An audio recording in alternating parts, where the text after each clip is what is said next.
করিতেছি যে মানুষের সেবায় সর্বদা নিজেকে নিয়োজিত রাখিব।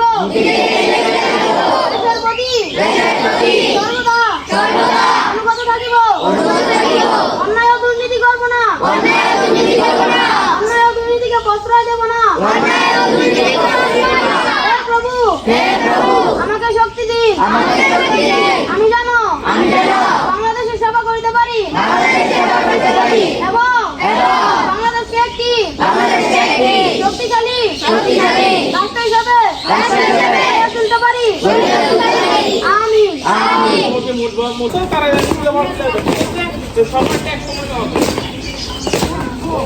এই